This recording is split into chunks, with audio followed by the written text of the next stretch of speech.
नमस्ते friends, gardening with वंदना में आपका स्वागत है। आज आपको मैं अपने गार्डन के कुछ फूल भी दिखाऊंगी और साथ के साथ आपको बहुत सारे जो सवाल आते हैं, तो आज सैटरडे है। आज मैं आपके उन्हीं सवालों के जवाब दूंगी जो आपने कमेंट्स में पूछे हुए हैं। तो आइए चलिए वीडियो शुरू करते हैं।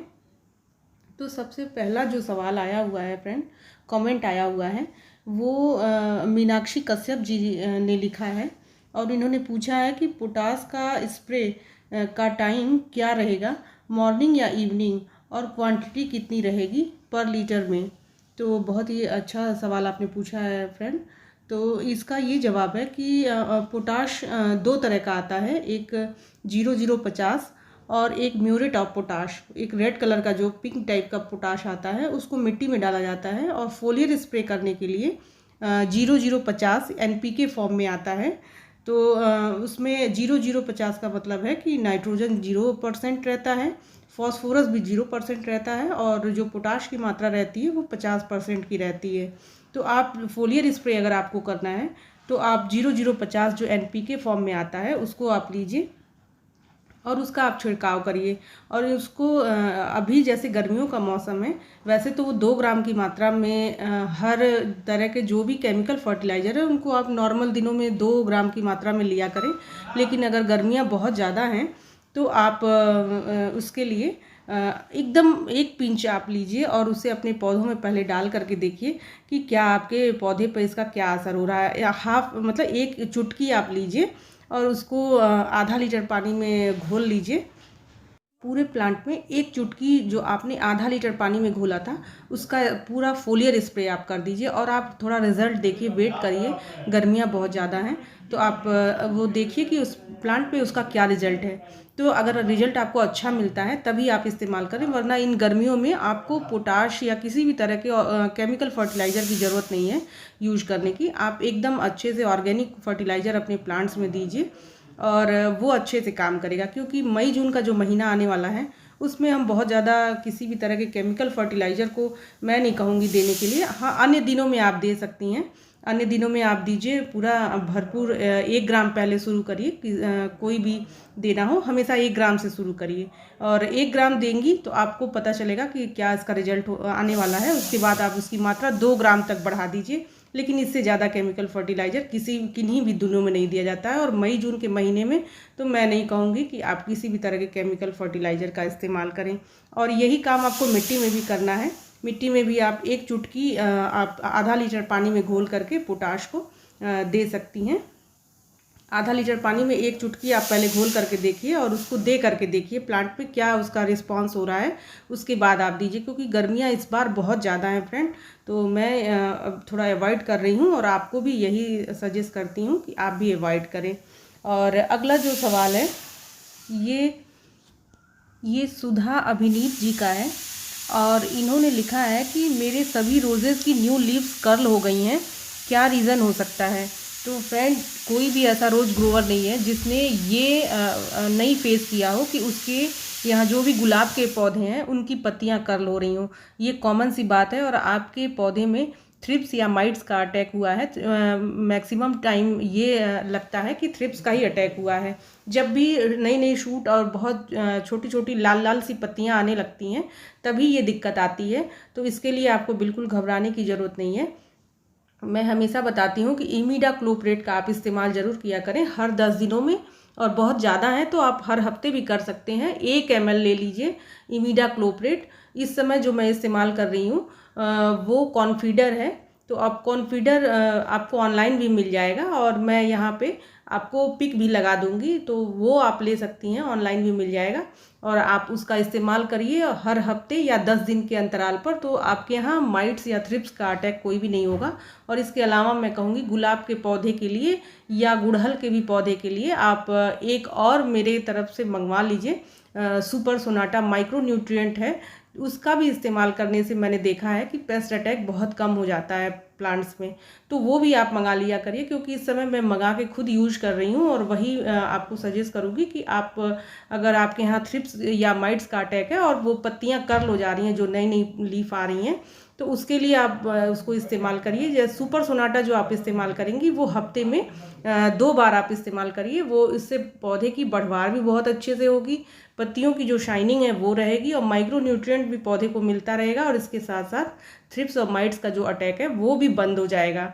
और आप कॉन्फीडर का इस्तेमाल करिए जो कि इमिडाक्लोप्रिड है, वो भी बहुत अच्छा काम करता है गुलाब के पौधे के लिए, और गुड़हल के पौधे के लिए भी वो ठीक काम कर रहा है। तो आप उसको भी एक ज़रूर मंगा करके रखा करिए और उससे दीजिए, फिर देखिए कि आपके यहाँ कोई भी थ्रिप्स या माइट्स का अटैक नहीं होगा। जो लीफ कर्ल हो रही हैं वो भी बंद हो जाएगा और पत्तियाँ अच्छे से हरी भरी हो जाएंगी। अगला जो सवाल है फ्रेंड वो जयश्री प्रधान जी का है। इनके 2 सवाल हैं।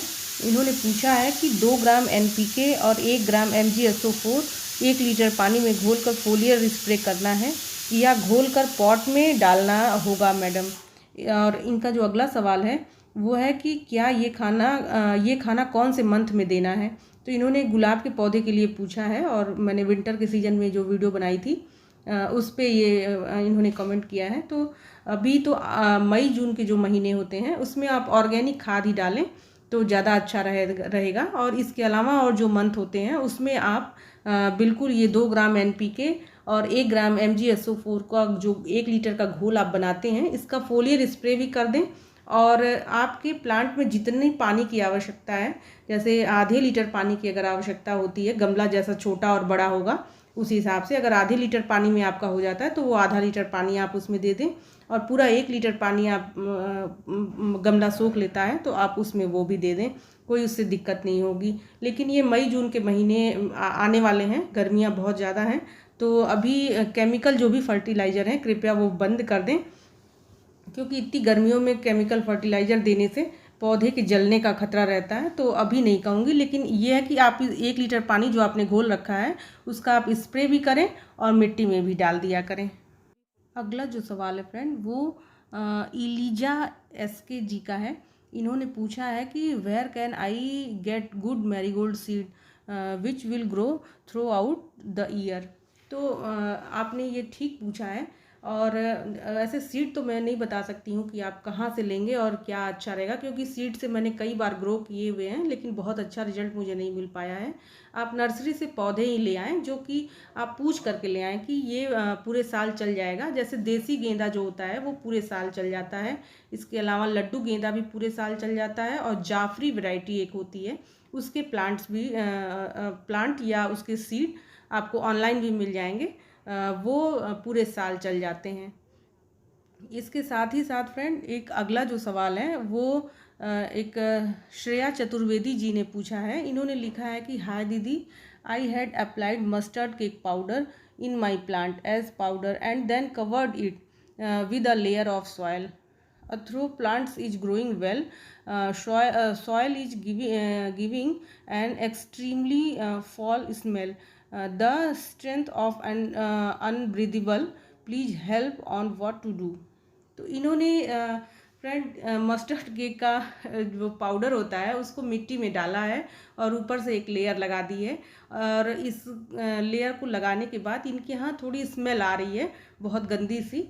तो ये कॉमन सी बात है, आप मस्टर्ड केक पाउडर का इस्तेमाल जब भी करेंगे, इनका फर्टिलाइज़र देंगे, वो ज़्यादा जैसे जैसे पुराना होता है तो उसमें बदबू आने लगती है। ये एक कॉमन समस्या है और ये इनके भी प्लांट्स के साथ हो गई है। तो अगर आपके साथ ये समस्या है तो आप थोड़ी उसकी गुड़ाई कर दें, उसमें पानी डाल दें और ऊपर से एक लेयर मिट्टी की और लगा दें, या ये भी आप कर सकते हैं कि किनारे किनारे प्लांट्स की जो भी मिट्टी है उसे आप हटा दें और नई मिट्टी डाल दें।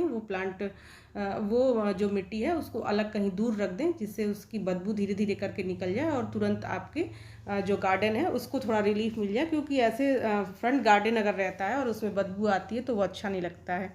इसके साथ ही साथ इस समय का जो टाइम है उसमें आप मस्टर्ड केक का जब फर्टिलाइज़र देते हैं तो उसका रेशियो बहुत ही कम देते हैं। जैसे आप 20-25 लीटर पानी अगर लेते हैं तो उसमें मुश्किल से आप 1 मुट्ठी से भी कम आप मस्टर्ड केक डाला करें। एक मतलब 50 ग्राम से भी आप कम उसमें डालें, मात्रा में, और वो पूरा 25 लीटर पानी डाइल्यूट करके, और आप एक दिन केवल रखें। जैसे आज आपने भिगाया तो कल शाम को आप दे दीजिए। आज सुबह भी भिगाया है तो कल शाम को उसे आप ज़रूर दे दीजिए। आप उसे ज़्यादा दिन रखेंगे तो इतनी बदबू आएगी कि वो आपको वहाँ रहना मुश्किल हो जाएगा आपके गार्डन में। तो उससे ज़्यादा फर्मेंट होगा तो वो एसिडिक भी होने लगता है, इसलिए भी उसको थोड़ा अवॉइड करें। अगला जो वो कमेंट आया हुआ है अशोक गुप्ता जी का है। इन्होंने कहा है कि all leaves fall down, branches also become black and dry from top. तो ऊपर से इनके जो गुलाब के पौधे हैं, गुलाब के लिए इन्होंने पूछा है, तो इनके पूरे ऊपर से जो काले हो रहे हैं, वो लगता है कि डाई बैग की समस्या आपके प्लांट में हो रही है और सारे पत्ते गिर गए हैं। तो ये बहुत ज़्यादा अच्छी बात नहीं है प्लांट्स के लिए। आप इसमें थोड़ा थोड़ा एनपीके, बहुत ज़्यादा नहीं, 1 चुटकी एनपीके और 1 चुटकी ही एप्सम सॉल्ट ले करके और आप प्लांट पर फोलियर स्प्रे करें, और जो काली काली ब्रांचेज ऊपर हैं उन्हें कट करें और उसके ऊपर साफ फंजीसाइड आप लगाएं। एक फंजीसाइड आप ज़रूर रखें, एक फंगीसाइड और एक इंसेक्टिसाइड आपके पास होना ही होना चाहिए अगर आप गुलाब के पौधे अच्छे उगाना चाहते हैं। तो आप उसका भी फोलियर स्प्रे करें और उसके जो टिप है जहाँ से आपने कट किया है उस पर साफ लगा दें। और इसके बाद आप एनपीके और MgSO4, 1 चुटकी एनपीके और 1 चुटकी ही एप्सम सॉल्ट दे करके और उसकी फोलियर स्प्रे भी करें और मिट्टी में भी डाल दें। और फिर आप देखेंगे कि धीरे धीरे उसमें छोटे छोटे पत्ते आने शुरू हो जाएंगे। और इसे थोड़ा सा अब हाफ डे के सन में रखें, क्योंकि अभी गर्मियाँ बहुत ज़्यादा हैं, तो आधे दिन की धूप में आप इसे रखें गुलाब के पौधे को, तो ज़्यादा ठीक रहेगा। और ह्यूमिक एसिड भी फ्रेंड कभी कभी आप डाल दिया करेंगे। ह्यूमिक एसिड बहुत अच्छा होता है, ये ऑनलाइन भी आपको मिल जाएगा और खाद बीज की दुकान में भी मिल जाएगा, तो आप कभी कभी उसका भी इस्तेमाल किया करें। और उसको 20 बूंदें और आधा लीटर पानी में घोल करके आप एक प्लांट में देंगे, तो उससे मिट्टी के भीतर ह्यूमस क्रिएट होता है, जो कि प्लांट्स के रूट के लिए बहुत अच्छा होता है। और इसके साथ साथ आप कभी कभी DAP भी दे सकते हैं अपने पौधे में, किसी भी तरह का, जैसे गुड़हल का भी पौधा हो उसमें भी आप DAP दे सकते हैं। आप गुलाब में भी DAP दे सकते हैं। DAP के 10 दाने आप दें, 10 इंच का गमला हो तो, और ये अंतराल आप कम से कम 15 दिन का ज़रूर रखें। अगला जो कमेंट आया है वो सिविल इंजीनियर करके हैं। इनके 2 सवाल हैं। इन्होंने पूछा है कि और देसी गुड़हल पर जैसे ही फ्लावरिंग शुरू होने वाली होती है तब तक पेस्ट अटैक हो जाता है।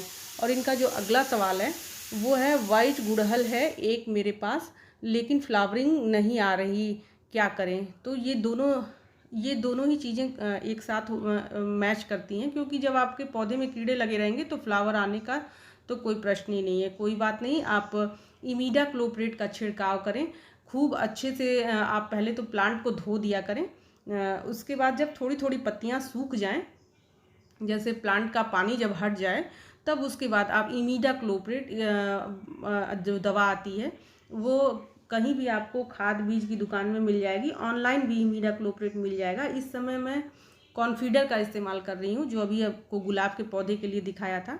आप उसका 2-3 बूंद ले करके और 1 लीटर पानी में घोल के और पूरे प्लांट में फोलियर स्प्रे करें। और ये अगर तुरंत नहीं कम होते हैं तो 1-2 दिन बाद फिर आप करें, और इस तरह से आप देखेंगे कि धीरे धीरे करके आपके जो भी वो सफ़ेद मिली बग लगते हैं वो ख़त्म हो जाएंगे, और उसके बाद प्लांट धीरे धीरे करके आपकी ग्रोथ करेगा। और आप उसमें खूब अच्छे से फर्टिलाइज़र भी दीजिए, जिसमें कि आप DAP भी दे सकते हैं, बोन मील भी दे सकते हैं, और कोई भी गोबर की खाद या वर्मी कंपोस्ट भी दें, तो फूल ज़रूर आएंगे। अगला जो सवाल पूछा है बिंदु निर्मल जी ने, इन्होंने कहा है जय श्री कृष्णा दीदी मैंने आज गमले में DAP का खाद दिया है, तो इसके साथ NPK 19-19-19 दूसरे दिन दे सकती हूँ।